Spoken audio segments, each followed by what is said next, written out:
സഞ്ജു സാംസൺ. എടാ, ഇവിടെ ആരും സംസാരിക്കുന്നില്ല എന്നുള്ളതാണ് ഫാക്ട്. ഇപ്പോൾ നമ്മൾ കുറേ സാധാരണക്കാർ വന്നിരുന്ന്, സഞ്ജുവിനെ ഇഷ്ടപ്പെടുന്നവർ വന്നിരുന്ന്, ക്രിക്കറ്റിനെ ഇഷ്ടപ്പെടുന്നവർ വന്നിരുന്ന് കമൻറ്റ് ബോക്സിലും അല്ലെങ്കിൽ ഞാനിപ്പോൾ ഈ ചെയ്ത പോലെ 1-2 വീഡിയോ ആയിട്ടൊന്നും ചെയ്ത കാര്യങ്ങൾ മാറില്ലടേ. ഇവിടെ ക്രിക്കറ്റ് മാറണം, ഇതിൻ്റെ തലപ്പത്തിരിക്കുന്നവർ മാറണം എന്നുണ്ടെന്നുണ്ടെങ്കിൽ അറ്റ്ലീസ്റ്റ് നമ്മുടെ നാട്ടിലൊരു മാറ്റം വരണം എന്നുണ്ടെന്നുണ്ടെങ്കിൽ ഇവരെ ചോദ്യം ചെയ്യണം. ഇന്നാലേ നടക്കൂ. കാരണം ഇവരൊക്കെ ഇത് എന്തോ ഇവരുടെ കുത്തകയാക്കി, ഇവരുടെ തറവാട് സ്വത്താക്കി വെച്ചിരിക്കുകയാണ് കെ സി ഒക്കെ. കെ സി എയിൽ പലരും, ആൻഡ് അതിന് മെയിൻ ആള് K C A president Jayesh George. എടാ, എന്ത് എക്സ്പ്ലനേഷനാണ് ഇയാളൊക്കെ തരുന്നത്, അല്ലെങ്കിൽ എന്ത് എക്സ്പ്ലനേഷൻ ഇയാളൊക്കെ മീഡിയ വഴി കൊടുക്കുന്നത് കേൾക്കുമ്പോൾ തന്നെ പരമപുച്ഛമാണ് ഈ വ്യക്തിയോടൊക്കെ തോന്നുന്നത്. ഇന്നലെ ഇങ്ങനെ വന്നിരുന്ന് പറയുന്നത് കണ്ടു, സഞ്ജു പെരുമാറുന്നത് ഉത്തരവാദിത്തമില്ലാതെ. ജയേഷ് ജോർജ് മിസ്റ്റർ, നിങ്ങളുടെ ഉത്തരവാദിത്തം കുറച്ച് മാസങ്ങൾക്ക് മുമ്പ് മലയാളികൾ ക്രിക്കറ്റിനെ ഇഷ്ടപ്പെടുന്നവർ കണ്ടിട്ടുണ്ട്.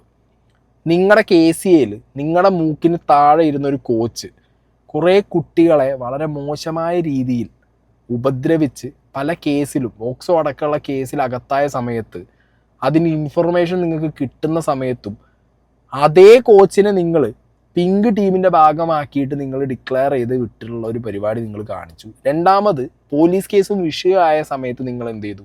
നിങ്ങളൊന്നും അറിഞ്ഞിട്ടില്ല, ചെറിയൊരു തെറ്റ് ഞങ്ങളെ ഭാഗത്തുനിന്നും പറ്റിയെന്ന് പറഞ്ഞ് ഉളുപ്പില്ലാത്ത ഒരു പത്രസമ്മേളനം നടത്തിയിട്ട് വീണ്ടും ആ കസേരയിൽ ഫെവിക്യൂക്ക് ഒട്ടിച്ച് വെച്ച് അതിൻ്റെ മുകളിൽ കയറിയിരിക്കുന്ന അവസ്ഥയിൽ ഇപ്പോഴും ഒട്ടിപ്പിടിച്ചിരിക്കുകയാണ്.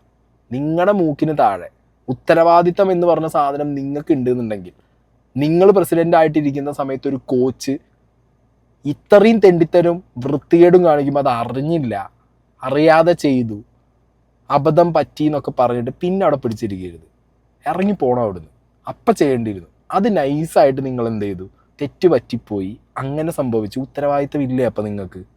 അതുകൊണ്ട് ഉത്തരവാദിത്തത്തിൻ്റെ കാര്യമൊന്നും പറഞ്ഞിട്ട് ജയേഷ് ജോർജ് ദയവ് ചെയ്തിട്ട് ക്രിക്കറ്റിനെ ഇഷ്ടപ്പെടുന്ന മലയാളികളുടെ മുന്നിൽ വന്നിട്ട് ഞങ്ങളെല്ലാം പെർഫെക്റ്റാണ്, ഞാനെല്ലാം പെർഫെക്റ്റാന്ന് പറഞ്ഞിട്ട് പോകരുത്. ഈ ഉത്തരവാദിത്തം മലയാളികൾ കണ്ടതാണ്. ക്രിക്കറ്റിനെ സ്നേഹിക്കുന്നവർക്ക് കൃത്യമായിട്ട് അത് അറിയാം. ഇനി coming to Sanju Samson matter, ഞാൻ നോക്കുമ്പോൾ ഇന്നലെ ഇതിൻ്റെ കംപ്ലീറ്റ്ലി വഴി തിരിച്ചു വിടാനുള്ള ശ്രമമാണ്. രോഹിത് ശർമ്മ ടീം ഇടുമ്പോൾ സഞ്ജു സാംസണെ കൺസിഡർ ചെയ്യുമോ, ഋഷഭ് പന്ത് സഞ്ജു സാംസൺ, BCCI, ഇങ്ങനെ കുറേ സാധനങ്ങൾ. ഇപ്പോൾ KCA വിജയ് ഹസാരെ കളിപ്പിച്ചാലും കരുൺ നായർക്ക് കിട്ടിയോ, വേറെ പ്ലെയർക്ക് കിട്ടിയോ? ഇതിന് ഈ നാട്ടിലുള്ള 10 പ്ലെയർക്ക് കിട്ടിയോ എന്നുള്ള കാര്യം നമ്മൾ നോക്കേണ്ട ആവശ്യം എന്താ? നമ്മളെ സ്റ്റേറ്റിൽ നിന്നുള്ള, നമ്മളെ റെപ്രസെൻ്റ് ചെയ്തു പോകുന്ന, നമ്മൾ വർഷാവർഷവും കാലാകാലങ്ങളിലായിട്ട് കാണുന്ന കേരളത്തിൻ്റെ മലയാളി പ്രൗഡായിട്ടുള്ള സഞ്ജു സാംസൺ എന്തുകൊണ്ട് കിട്ടിയില്ല എന്നുള്ളതിൻ്റെ റീസണാണ് മലയാളികൾ ചർച്ച ചെയ്യുന്നത്. അതിൻ്റെ ചോദ്യങ്ങളാണ് KCAയിലേക്ക് മലയാളികൾ ചോദിക്കുന്നത്. അതിൽ തന്നെ മെയിൻ ഇമ്പോർട്ടൻ്റ് കാര്യം, നിങ്ങൾക്ക് എങ്ങനെ ന്യായീകരിക്കാൻ പറ്റുന്നു ഈ ഉളുപ്പില്ലാത്ത കാര്യമൊക്കെ വന്നിരുന്നിട്ട്? ചാമ്പ്യൻസ് ട്രോഫിക്ക് ഒരു പ്ലെയറെ കൺസിഡർ ചെയ്യേണ്ട ബേസിക് ക്രൈറ്റീരിയ എന്ന് പറയുന്നത് അയാളുടെ വിജയ് ഹസാരെ പെർഫോമൻസ് ആണ്. ആ വിജയ് ഹസാരെ ടീമിൽ പോലും ഇടാതിരുന്നത് നിങ്ങളുടെ ഈഗോ, ജയേഷ് ജോർജിൻ്റെ ഈഗോ, KCAയിലുള്ള വേറെ പലരുടെ ഈഗോ, അത് ഇന്നലെ വ്യക്തമായിട്ട് മലയാളികൾക്ക് നിങ്ങൾ റിപ്പോർട്ടർ ചാനലിൽ അരുണിനോട് സംസാരിച്ച സമയത്ത് മനസ്സിലായിട്ടുണ്ട് മിസ്റ്റർ. ഞാൻ ആ വീഡിയോ ഇവിടെ പ്ലേ ചെയ്യാം. ഇതേ ജയേഷ് ജോർജ് റിപ്പോർട്ടർ ചാനലിൽ ഇരുന്ന് സംസാരിക്കുന്നത് നിങ്ങൾ കേട്ടോട്ടെ. ഇത് നിന്ന് മനസ്സിലാവും എങ്ങനെയാണ് ഇവർ സഞ്ജുവിനിട്ട് കൊട്ടേഷൻ വെക്കുന്നതെന്നുള്ളത്. കേരള ക്രിക്കറ്റ് അസോസിയേഷൻ ഒരു വർഷങ്ങളായിട്ട് BCCയുടെ കീഴിൽ പ്രവർത്തിക്കുന്ന ഒരു സംഘടനയാണ്. ഒരു സഞ്ജു സാംസൺ വിജയ് ഹസാരെ ഏരിയയിലെ അദ്ദേഹത്തിന്റെ പെർഫോമൻസ് കൊണ്ട് മാത്രമല്ല ഒരു ഇന്ത്യൻ ടീം സെലക്ട് ചെയ്യുന്നത്. ഈ പറഞ്ഞ പെർഫോമൻസിൽ അല്ലെങ്കിൽ മോശം ഫോമിലുള്ള പല, കരുൺ നായർ ഫോർ എക്സാമ്പിൾ 600 ചില്ലാൻ റൺ അടിച്ചൊരു പ്ലെയറാണ്. അദ്ദേഹത്തിന് വിജയ് ഹസാരെ കൺസിഡർ ചെയ്തിട്ടില്ല. പെർഫോമൻസ് കൺസിഡർ ചെയ്തിട്ട് മാത്രമല്ല ഇന്ത്യൻ ടീം എടുക്കുന്നത്. മനസ്സിലായോ? പിന്നെ കേരള ക്രിക്കറ്റ് അസോസിയേഷൻ സഞ്ജു സാംസന്റെ മെയിൽ വരുമ്പോൾ നിങ്ങൾ മാധ്യമപ്രവർത്തകർ അന്വേഷിക്കണം. ആ മെയില് കേരള ക്രിക്കറ്റ് അസോസിയേഷന്റെ വൈറ്റ് ബോൾ ക്രിക്കറ്റിന്റെ ക്യാപ്റ്റനായിട്ട് കേരള ക്രിക്കറ്റ് അസോസിയേഷൻ കൺസിഡർ ചെയ്തതാണ് സഞ്ജു സാംസനെ. മുഷ്ടാഖ് ടൂർണമെന്റ് അദ്ദേഹം ഇന്ത്യക്ക് വേണ്ടി കളിക്കുമായിരുന്നു. ആ സമയത്താണ് അദ്ദേഹം ക്യാമ്പിൽ വരാതിരുന്നതും ആ സമയത്ത് അദ്ദേഹം നേരിട്ട് വന്ന് കളിച്ചതും. അത് ഇന്ത്യനെ റെപ്രസെന്റ് എടുക്കുന്ന സമയത്ത്. അത് കഴിഞ്ഞ് അദ്ദേഹത്തിന് വേണ്ടി ഒരു ക്യാമ്പ് കേരള ക്രിക്കറ്റ് അസോസിയേഷൻ 30 അംഗ ക്യാമ്പ് വയനാട് വന്നപ്പോൾ അദ്ദേഹം കേരള ക്രിക്കറ്റ് സെക്രട്ടറിക്ക് എന്താണ് മെയിൽ അയച്ചത്? I am not available for Hazare trophy, അല്ലെങ്കിൽ I am not away for the camp for Vijay Hazare. ഒരു സ്പെസിഫിക് റീസൺ ഇല്ല, അറിയില്ല. അദ്ദേഹം ഇനി വിജയ് ഹസാരെ കളിക്കുമെന്നറിയില്ല. ഞാൻ പറയുന്നത് കേൾക്കൂ. അപ്പൊ അദ്ദേഹത്തിന്റെ ഒരു മെയിലിൽ അല്ല, പക്ഷെ അദ്ദേഹം ബില്ലിംഗ് അറിയിച്ചിരുന്നില്ലേ? മത്സരത്തിൽ പങ്കെടുക്കാൻ താൻ തയ്യാറാണ് എന്ന് സന്നദ്ധത അറിയിച്ചു എന്നാണ് ഞാൻ മനസ്സിലാക്കുന്നത്. ക്യാമ്പിൽ പങ്കെടുക്കുന്നില്ല എന്ന് അറിയിച്ചു എന്ന് മാത്രം. സമ്മതിച്ചു. താങ്കൾ ഏത് പ്രസ്ഥാനത്തിലാണ് വർക്ക് ചെയ്യുന്നത്? 24 ഞാൻ എന്നെ ഒരുപാട് പേര് വിളിക്കുന്നുണ്ട്. Reporter T V. ടിവിയില് താങ്കൾ എനിക്ക് ഒരു മാനദണ്ഡമല്ലോ, ജോലിക്ക് ചേർന്ന സമയം അല്ലെങ്കിൽ ലീവ് എടുക്കണമെങ്കിൽ നിങ്ങൾക്ക് ഒരു പ്രൊസീജിയർ ഉണ്ടല്ലോ. അപ്പൊ നിങ്ങൾക്ക് ഇഷ്ടമുള്ള സമയത്ത് വന്ന് പണിയെടുത്തിട്ട് പോകാൻ പറ്റുമോ? എന്നൊരു player, how big a player he is. സാങ്കേതികത്വം കൊണ്ടാണ് ഒരു പ്രതിഭയുടെ കരിയറിനെ നശിപ്പിക്കത്തക്ക രീതിയിൽ ഒരു തീരുമാനം നമ്മൾ എടുക്കുന്നത്. ശ്രീ ജയേഷ് ജോർജ്, എന്റെ സംശയം ഇതാണ്, സഞ്ജു സാംസൺ എല്ലാ സാങ്കേതികത്വവും പാലിച്ചു വന്നാൽ പോലും അദ്ദേഹത്തിന് സെഞ്ചുറി അടിക്കാൻ പറ്റുമോ? അത് അദ്ദേഹത്തിന്റെ പ്രതിഭയല്ലേ? അല്ല, കേൾക്കൂ, അദ്ദേഹത്തിന്റെ അഗൻസ്റ്റ് കേരള ക്രിക്കറ്റ് അസോസിയേഷൻ ഒരു ഈഗോയോ കാര്യങ്ങളോ എടുത്തിരുന്നെങ്കിൽ അദ്ദേഹം ഇംഗ്ലണ്ടുമായിട്ടുള്ള T20 പരമ്പരയിൽ ഉണ്ടാവൂലായിരുന്നു. ഞങ്ങൾ ഒരു ഡിസിപ്ലിൻ ആക്ഷൻ എടുത്തിട്ടില്ല. വിജയ് ഹസാരെ ടീമിൽ സഞ്ജുവിനെ ഉൾപ്പെടുത്താതിരുന്നുകൊണ്ട് KCക്ക് അതിൻ്റെതായ റീസണുണ്ട്, കാരണങ്ങളുണ്ട്. കേരള ക്രിക്കറ്റ് അസോസിയേഷൻ അതിനകത്ത് അതിർത്തിയുണ്ട്, ഇല്ലാന്ന് നമ്മൾ പറയുന്നില്ല. പക്ഷേ അത് നമ്മളൊരു സഞ്ജുവിൻ്റെ കരിയറിനെ നശിപ്പിക്കാൻ വേണ്ടി BCCIനെ അറിയിക്കുകയോ BCCI ഒരു ആക്ഷൻ എടുക്കണം എന്നുള്ള രീതിയിൽ KCA ചിന്തിച്ചിട്ടില്ല. ഒരു ക്യാപ്റ്റൻ എന്നുള്ള രീതിയിൽ അദ്ദേഹം ആ ക്യാമ്പിന് വേണം. ഓക്കെ, വ്യക്തിപരമായ കാരണമോ അല്ലെങ്കിൽ പ്രയർ കമ്മിറ്റ്മെൻ്റ് ഉണ്ടെങ്കിൽ അറിയിക്കണമല്ലോ, ഒരു 1 ലൈൻ. അങ്ങനെയല്ലല്ലോ വേണ്ടത്. ഇതിനു മുമ്പ് നമ്മൾ പല പ്രാവശ്യം ഇത് അക്കോമഡേറ്റ് ചെയ്തു. സഞ്ജു ഇഷ്ടമുള്ളപ്പോൾ പോകും, തിരിച്ചു വരുന്നു. അപ്പോൾ നമ്മൾ എന്തെങ്കിലും ആയിക്കോട്ടെ, സഞ്ജു അല്ലേ എന്നുള്ള രീതിയിൽ അക്കോമഡേറ്റ്. പക്ഷേ ഇത് കണ്ടിന്യൂ ചെയ്യുമ്പോൾ അത് ഒരു KCA ഒരു പ്രസ്ഥാനം. ഇപ്പോൾ BCCI ആഭ്യന്തര ടൂർണമെൻറ്റുകളിൽ സീനിയർ പ്ലേയേഴ്സോ ഇന്ത്യൻ പ്ലേയേഴ്സോ കളിക്കണമെന്ന് സ്ട്രിക്റ്റ് ആക്കിക്കൊണ്ട് വരുന്ന സമയത്ത് സഞ്ജു സാംസൺ അത് സഞ്ജു സാംസൺ അറിയാം. ഇഷാൻ കിഷൻ്റെ അനുഭവമുള്ളതാണ്, പൃഥ്വിഷയുടെ അനുഭവമുള്ളതാണ്. അപ്പോൾ സഞ്ജു അറിഞ്ഞുകൊണ്ട് അപ്പോൾ എപ്പോഴെങ്കിലും ഒന്ന് കളിക്കാൻ പറ്റിയ ഒരു പ്രസ്ഥാനമല്ല കേരള ക്രിക്കറ്റ് അസോസിയേഷൻ. അതിന് ഈഗോ അല്ല, ഇതൊരു പ്രസ്ഥാനമാണ്. അപ്പോൾ ആ പ്രസ്ഥാനത്തിൻ്റെതായ മര്യാദകൾ പാലിക്കണം സഞ്ജു. എസ് ശ്യാംകുമാർ വിവരങ്ങൾ ചെയ്യുന്നു. ശ്യാം ഇതൊക്കെ പറയുകയും ചെയ്യും, ഏറ്റവും ലാസ്റ്റ് ഇതൊരു ഈഗോ അല്ല എന്ന് പറയുകയും ചെയ്യും. ഈ പറഞ്ഞതിൽ നിന്ന് വളരെ വ്യക്തമാണ്, കേൾക്കുന്ന ഓരോ മനുഷ്യനും മനസ്സിലാവും.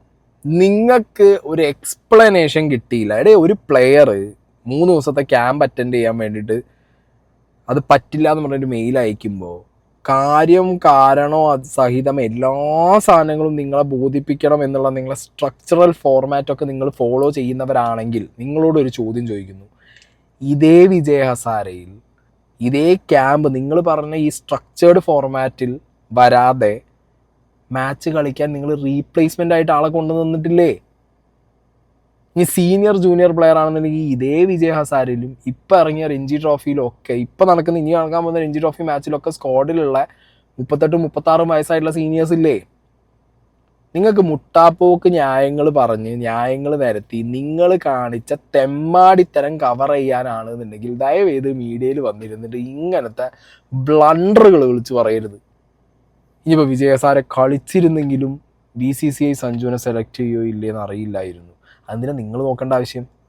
സ്വന്തം സ്റ്റേറ്റിൽ നിന്ന് സ്വന്തം ബോർഡിൻ്റെ അണ്ടറിലുള്ള ഒരു പ്ലെയറിന് മാക്സിമം വിസിബിലിറ്റി, മാക്സിമം ആക്സെപ്റ്റൻസി കിട്ടുന്ന രീതിയിൽ അയാളെ കൂടുതൽ പുഷ് ചെയ്യുക എന്നുള്ള പരിപാടിയാണ് നിങ്ങൾ കാണിക്കേണ്ടത്. നമ്മളെന്താ പറയുക, നോർത്ത് ഇന്ത്യൻ ലോബി എന്ത് ലോബി? അവരവരെ പ്ലെയറെ പ്രൊട്ടക്റ്റ് ചെയ്യുന്നു. ഇവിടെ അത് പ്രൊട്ടക്റ്റ് ചെയ്യുന്നില്ല. ഇവിടെ ഈഗോ തലയിൽ വെച്ചുകൊണ്ട് ഇവിടെ ഒരു മെയിൽ അയച്ച സമയത്ത് അതിനകത്ത് സഞ്ജു പറഞ്ഞില്ല പോലും എന്ത് എക്സ്പ്ലനേഷൻ എന്തുകൊണ്ട് ക്യാമ്പിന് വരാൻ പറ്റിയില്ല എന്നുള്ളത്. ഇതിനു മുമ്പ് സഞ്ജു സാംസൺ ഒരു എല്ലാ ക്യാമ്പും അറ്റൻഡ് ചെയ്തിട്ടാണല്ലോ അല്ലേ നിങ്ങളെല്ലാ മാച്ചസും കളിപ്പിച്ചേ. അപ്പം അതിന് പറയും അത് നേരെ ഇന്ത്യ കളിച്ച് വന്നുകൊണ്ടല്ലേ മറ്റതല്ലേ. ഇതും സെഞ്ചുറി അടിച്ച് ഇന്ത്യക്ക് വേണ്ടി കളിച്ച് വന്നൊരു പ്ലെയർ 3 ദിവസത്തെ ക്യാമ്പിന് അയാളുടെ പേഴ്സണൽ റീസൺസ് കാണില്ലേ? എന്തേ അങ്ങനെ ആയിക്കൂടെ? വിരാട് കോഹ്ലിക്കും മറ്റേ രോഹിത് ശർമ്മയ്ക്കും നാട്ടിലുള്ള എല്ലാ പ്ലെയേഴ്സിനും അവരുടെ പേഴ്സണൽ റീസൺസിന് വേണ്ടിയിട്ട് അവർ നാഷണൽ ടീമിൽ നിന്ന് വരെ മാറിക്കാറുണ്ടല്ലോ. പേഴ്സണൽ റീസൺസിന് 3 ദിവസം ക്യാമ്പ് അറ്റൻഡ് ഒരാൾക്ക് പറ്റിയില്ല. എന്താ വെരി നെക്സ്റ്റ് മൊമെൻറ്റ് അയാൾ പറയുന്നു അയാൾ എന്ത് ചെയ്യാം, മാച്ച് കളിക്കാൻ ഫിറ്റാണ്, റെഡിയാണ് എന്ന് പറയുന്നു. നിങ്ങൾക്ക് കൃത്യമായിട്ടുള്ള ഒരു താല്പര്യമുണ്ടായിരുന്നു. വിജയ് ഹസാരെ കളിച്ചില്ല എന്നുണ്ടെങ്കിൽ ഈ പ്ലെയർക്ക് ചാമ്പ്യൻസ് ട്രോഫി കിട്ടും. അപ്പം നിന്നെ ഒരു പാഠം പഠിപ്പിക്കാം. നീ ഞങ്ങൾ പറഞ്ഞത് കേട്ട് ഞങ്ങളില്ലെങ്കിൽ നീ ഒന്നുമല്ല എന്നുള്ള രീതിയിൽ ഒരു പ്ലെയറിനെ പേടിപ്പിച്ചും ഭീഷണിപ്പെടുത്തിയും നിർത്തുന്ന ഒരു തരം വൃത്തികെട്ട പരിപാടിയാണ് KCയും ജയേഷ് ജോർജും ഈ കാണിച്ചു കൂട്ടിയിട്ടുള്ളത്. ഇതിന് ഇനി എന്ത് എക്സ്പ്ലനേഷൻ നിങ്ങൾ പറഞ്ഞാലും മതിയാവില്ല. ഇനി ഇയാൾ ഈ വന്ന് പറഞ്ഞിരുന്ന ഉത്തരവാദിത്തം, ഓക്കെ, ഈ കോച്ച് മനു എന്ന് പറഞ്ഞിട്ടുള്ള ഒരാളുടെ കേസ് ഞാൻ വീഡിയോയുടെ തുടക്കത്തിൽ പറഞ്ഞത്. ഈ കോച്ച് മനുവിൻ്റെ കേസിൽ ഈ ഒരു ഉത്തരവാദിത്വം ഞാൻ കണ്ടില്ലല്ലോ കേസിൻ്റെ ഭാഗത്തുനിന്നും ജയേഷ് ജോർജിൻ്റെ ഭാഗത്തുനിന്നും. ഒരു ഉളുപ്പും ഇല്ലാതെ പത്രസമ്മേളനം വിളിച്ചപ്പോൾ ഞങ്ങളെ ഭാഗത്തും തെറ്റ് പറ്റിയിടേ, ഇത് തെറ്റ് പറ്റിയെന്നല്ല, ഞങ്ങളെ ഭാഗത്തുനിന്ന് തെറ്റ് സംഭവിച്ചു, ഞാൻ രാജിവെച്ച് പോകുന്നു. മാന്യത ഉള്ള ഒരാളാണെങ്കിൽ അതാണല്ലോ ചെയ്യേണ്ടത്. ചെറിയ പ്രശ്നമാണോ ഉണ്ടായത്? പിഞ്ചു കുട്ടികളടക്കമുള്ള ഒരു സ്ഥലത്ത് ഇത്രയും മോശം സ്വഭാവമുള്ള ഒരുത്തൻ വർഷങ്ങളായിട്ട് ഇരുന്നിട്ടും അവൻ്റെ പേരിൽ വർഷാവർഷങ്ങളായിട്ടും കേസും കാര്യങ്ങളും കംപ്ലൈൻറ്റും കിട്ടിയിട്ടും ലാസ്റ്റ് പോലീസ് സ്റ്റേഷനിൽ നിന്ന് ഇൻറ്റിമേഷനും മറ്റേ ചൈൽഡിൻ്റെ അവിടുന്ന് ഇൻറ്റിമേഷനും സാധനങ്ങളും വരേണ്ട ഒരു അവസ്ഥ വന്നു. പാരൻസിന് നിങ്ങളെ വിശ്വാസം ഇല്ലാത്തത് കൊണ്ട് അവർ നേരെ പോലീസ് സ്റ്റേഷനിൽ പോയിട്ടും കംപ്ലൈൻറ്റുമായിട്ട് വേറെ സ്ഥലങ്ങളിൽ പോയിട്ട് അവിടുന്ന് ഇൻറ്റിമേഷൻ വന്നപ്പോഴാണ് നിങ്ങൾ അറിയുന്നത്. അപ്പം ആർക്കാണ് ഉത്തരവാദിത്തം ഇല്ലാത്ത ഇങ്ങനത്തെ ഒരുമാതിരി ഫേക്ക് പ്രൊഫൈൽ നാട്ടുകാർ മുന്നിൽ ഞാൻ എല്ലാവരുടെയും നന്മയ്ക്കും നല്ലതിനും വേണ്ടിയിട്ടാണ് കേസ് നടത്തുന്നത്, ഇങ്ങനെയാണ് പ്രസിഡന്റ് അടിയാൻ, ഇങ്ങനെയുള്ള ആളുകളെ ജനങ്ങൾ തിരിച്ചറിയുക. ഇതെന്താ പറയുക, ഇത് നമ്മളെല്ലാവരും ഇടപെടേണ്ട കാര്യങ്ങളാണ്. കാരണം നമ്മളെ നാട്ടിൽ നിന്ന് ഒരു പ്ലെയറിനെ ഇല്ലാതാക്കാനുള്ള ഗൂഢാലോചന നടക്കുമ്പോൾ, അല്ലെങ്കിൽ നമ്മളെ പ്ലെയറിനെതിരെ ഒരു അസോസിയേഷൻ ഒന്നിച്ച് പോകുമ്പോൾ ഞാൻ ഈ പേഴ്സണലി പലരോടും, ഞാൻ ക്രിക്കറ്റുമായിട്ട് നല്ല ക്ലോസ് ആയിട്ട് നിൽക്കുന്നൊരു വ്യക്തിയാണ്.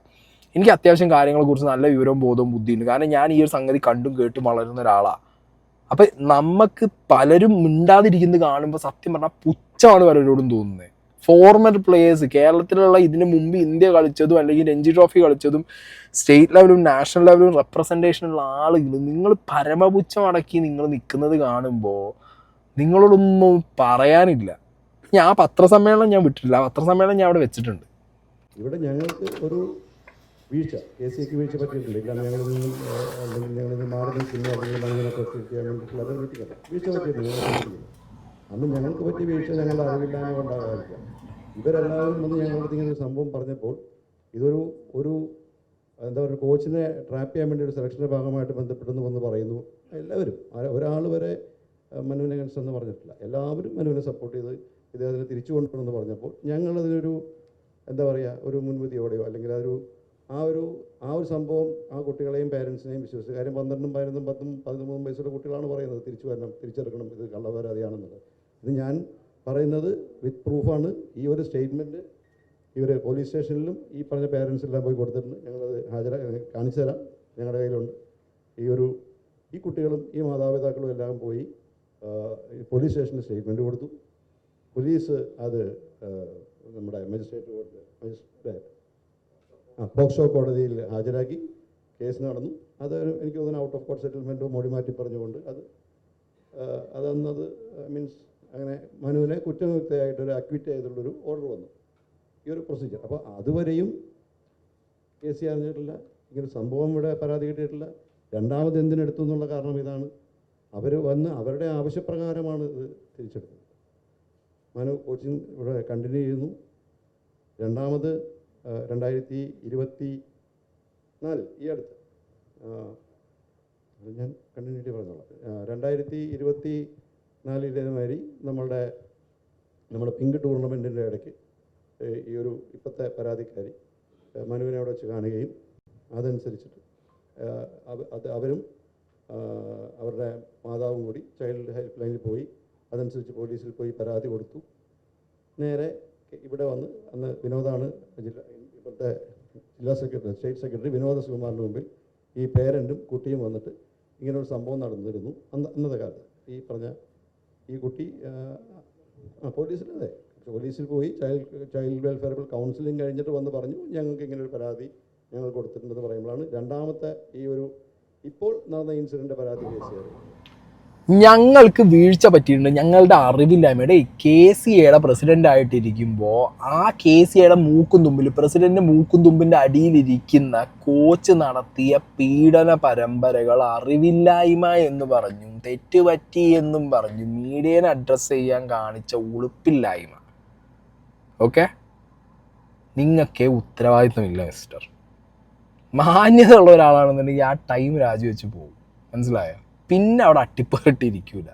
ഇപ്പം വന്നിരുന്ന് നിങ്ങൾ സഞ്ജു ഒരു സീനിയർ പ്ലെയർ അല്ലേ, എത്ര കാലമായി കളിക്കാൻ തുടങ്ങിയിട്ട് സഞ്ജു സാംസൺ ഉത്തരവാദിത്തം ഇല്ലേ എന്നൊക്കെ ചോദിക്കുമ്പോൾ സ്വയം ഇരുന്ന് ഓഡിറ്റ് ചെയ്യും. നിങ്ങളുടെ ഉത്തരവാദിത്തം എന്താ, നിങ്ങൾ എന്തൊക്കെയാണ് ചെയ്യുന്നുകൊണ്ടിരിക്കുന്നത് എന്നുള്ളത് മനസ്സിലായോ? ഒരു പ്ലെയറിൻ്റെ കരിയർ ഇല്ലാതാക്കുന്ന രീതിയിലുള്ള തീരുമാനങ്ങളും ഈഗോയും തലയിൽ വെച്ച് നടക്കുന്ന ഇമാതിരി ആളുകൾ ജനങ്ങൾ ദയവ് ഇത് മനസ്സിലാക്കണം. കാരണം നമ്മുടെ നാട്ടിൽ നിന്ന് എന്തുകൊണ്ട് വളരുന്നില്ല ക്രിക്കറ്റിൽ? കാരണം ഇവർക്ക് ആവശ്യം എന്ന് പറഞ്ഞാൽ KCയെ പ്രൊഡ്യൂസ് ചെയ്യുന്ന അടിമകൾ, കേരള ക്രിക്കറ്റ് അസോസിയേഷനിൽ അല്ല കേരള കൊട്ടേഷൻ അസോസിയേഷൻ്റെ അടിയിൽ വരുന്ന അടിമകളായുള്ള പ്ലെയേഴ്സ്. ഇവർ ഭീഷണിപ്പെടുത്തിയും ഇതേപോലെ ഓപ്പർച്യൂണിറ്റീസ് കട്ട് ചെയ്തും ഇവരിലൂടെ നടക്കാൻ പാടും. ഒരാളെ ബാക്ക് ചെയ്യില്ല. ഒരാളെ ബാക്ക് ചെയ്താലേ ഒരാൾ വളരൂ. അതൊന്നും ഇല്ല ഇവിടുത്തെ പരിപാടീൻ്റെ അകത്ത്.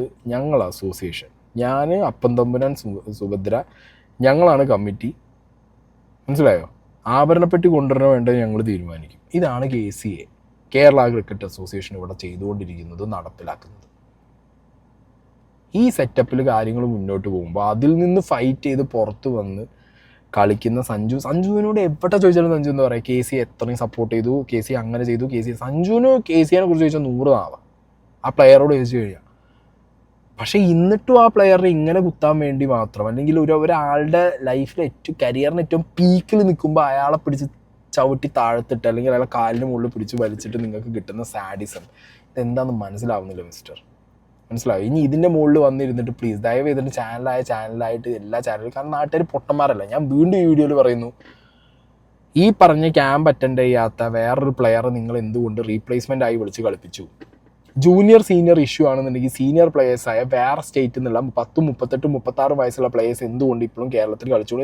എന്തുകൊണ്ട് യങ് ആയിട്ടുള്ള കേരള ക്രിക്കറ്റിൽ യങ് ആയിട്ടുള്ളവർക്ക് കൂടുതൽ ചാൻസ് കിട്ടുന്നില്ല? അല്ലെങ്കിൽ എന്തുകൊണ്ട് സീനിയർ പ്ലെയേഴ്സിന് പകരം യങ് ആയിട്ടുള്ള ബാക്കി ക്രിക്കറ്റേഴ്സിനെ അവിടെ കൊണ്ട് ട്രാൻസ്ഫർ ചെയ്ത് കളിപ്പിക്കുന്നില്ല?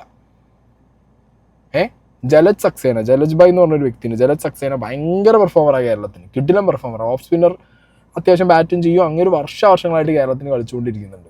ബട്ട് വെരി അൺഫോർച്ചുനേറ്റ്ലി കേരളത്തിൽ നിന്ന് ഇങ്ങേര് വേറെ സ്റ്റേറ്റിനെ റെപ്രസെൻറ്റ് ചെയ്യുന്നു. ഇങ്ങേരുടെ ഇത്രയും ഏജ് ഉണ്ട്. ഇങ്ങേർക്ക് ഈ പറഞ്ഞ പോലെ ഇനിയൊരു ഇന്ത്യ എന്ന് പറഞ്ഞു കഴിഞ്ഞാൽ ഭയങ്കര ടാസ്ക്കാണ്. ഇന്ത്യ വരെ എത്തും, അതിന് മുകളിൽ ഒരു നാഷണൽ ടീം ഇങ്ങേർക്ക് ഭയങ്കര പാടാണ്. ഇങ്ങനെയുള്ള സിറ്റുവേഷനിലുള്ള ഒരു പ്ലെയറെ വീണ്ടും ബാക്ക് ചെയ്ത് ഈ പറഞ്ഞ KCA കളിപ്പിക്കുന്നുണ്ട്. ഇതുകൊണ്ട് തന്നെ ഞാൻ കണ്ടിട്ടില്ലേ വർഷങ്ങളായിട്ട് കേരളത്തിൽ നിന്ന് രഞ്ജി ട്രോഫിയിലൊക്കെ ഒരു പുതിയൊരു ഓഫ് സ്പിന്നർ ഇങ്ങേര് കളിച്ചുകൊണ്ടിരിക്കുന്നു. എന്നാൽ ഇങ്ങേർക്ക് പേഴ്സണലി ഇന്ത്യ കളിക്കാനുള്ള വല്ല അവസരങ്ങൾ കേരളത്തിൽ നിന്ന് യങ് ആയിട്ടുള്ള ഓഫ് സ്പിന്നർക്ക് എത്ര വർഷമായി? ഞാൻ ക്രിക്കറ്റ് അറിയുന്ന അല്ലെങ്കിൽ ക്രിക്കറ്റിനെ കുറിച്ച് അത്യാവശ്യം അറിയുന്ന, കേരള ക്രിക്കറ്റ് രഞ്ജി ട്രോഫിയൊക്കെ ഫോളോ ചെയ്യുന്ന പ്രൊഫഷണൽ ക്രിക്കറ്റ് കളിക്കുന്നവരോട് ചോദിക്കുക, കേരളത്തിൽ നിന്ന് ഈ ഒരു ജലജ് സക്സേനയുള്ള ആ ഒരു കാലം ഇന്ന് വരെയായിട്ട് എത്ര ഓഫ് സ്പിന്നേഴ്സ് വളർന്നു വന്നത്?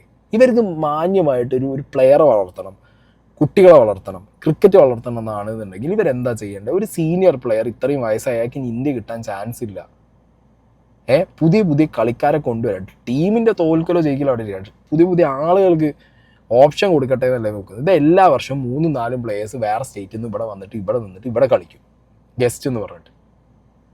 എന്നിട്ട് നിന്ന് പെർഫോം ചെയ്യണം, അല്ലെങ്കിൽ ഇവരെ ഇഷ്ടത്തിൽ നിൽക്കുന്ന ആൾക്കാർ അവർ വെച്ചുകൊണ്ടേയിരിക്കും.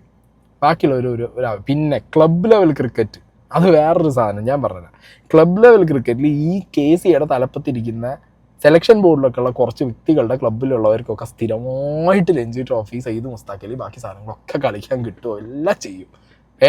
അങ്ങനെ അത് വേറെ കളി. അങ്ങനെയൊക്കെ നാറിയ കളികൾ കളിച്ചിട്ട് എത്ര കാലമായി ഈ ഒരു അസോസിയേഷൻ നിങ്ങളെല്ലാവരും കൂടി എടുത്ത് പിഴുങ്ങി കൊണ്ടുപോകാൻ തുടങ്ങിയിട്ട്? ഇത് നാട്ടുകാർ ചോദിക്കും, നാട്ടുകാർ ചോദ്യം ചെയ്യും. നിങ്ങൾ ഈ പറഞ്ഞ ഒരു പ്ലെയറെ മനഃപൂർവ്വം ഇല്ലാതാക്കാൻ നോക്കുമ്പോൾ ഒരാളുടെ കരിയർ നശിപ്പിക്കാൻ വേണ്ടിയിട്ട് നിങ്ങൾ ഇപ്രാവശ്യം ചെയ്തിട്ടുണ്ടല്ലോ, ചെറ്റ കളിയാണ്. വിജയ സാരെ ടീമിൽ സ്ക്വാഡിൽ ഇട്ടിട്ടുണ്ടെന്നെങ്കിലും മതിയായിരുന്നു സഞ്ജുവിനെ. അതുപോലും നിങ്ങൾക്ക് ചെയ്യാൻ പറ്റിയില്ല. കളിക്കാൻ റെഡിയാണെന്ന് പറഞ്ഞിട്ട് പോലും നിങ്ങളത് ചെയ്തില്ല. വേറൊരു പ്ലെയർക്ക് പരിക്ക് പറ്റി റീപ്ലേസ് ചെയ്യാൻ വേറൊരു പ്ലെയർ, ക്യാമ്പ് പോലും അറ്റൻഡ് ചെയ്യാത്തൊരു പ്ലെയറെ കൊണ്ടുവരുമ്പോൾ അങ്ങനെയെങ്കിലും വിളിച്ച് കളിപ്പിച്ചാൽ മതിയായിരുന്നു നിങ്ങൾ. അങ്ങനെ സെലക്ഷൻ്റെ ക്രൈറ്റീരിയ അതാണ്. ചാമ്പ്യൻസ് ട്രോഫി സെലക്ഷൻ ക്രൈറ്റീരിയ വിജയ സാരെ വേണം. വിജയ സാരെ കളിച്ചിട്ട് ഇനിയിപ്പോൾ സഞ്ജുവിന് കൊടുക്കാതിരിക്കുക. സ്വന്തം വീട്ടിൽ നിന്ന് ചെയ്യേണ്ട കാര്യങ്ങൾ അച്ഛനും അമ്മയും ചെയ്യണ്ടേ മക്കൾക്ക്? അല്ലാതെ നാട്ടുകാർ ചെയ്തില്ല, സ്കൂളിൽ ടീച്ചർ ചെയ്തില്ല, ഇത് പറഞ്ഞിട്ട് കാര്യമില്ലല്ലോ. വീട്ടിൽ നിന്ന് ചെയ്യേണ്ടത് വീട്ടിൽ നിന്ന് തന്നെ ചെയ്യണം. അത് ചെയ്യാതെ വീട്ടിൽ നിന്ന് തന്നെ ഭക്ഷണവും കൊടുക്കാതെ വീട്ടിൽ നിന്ന് തന്നെ പട്ടിണിക്ക് വിട്ട് എന്ത് പരിപാടി?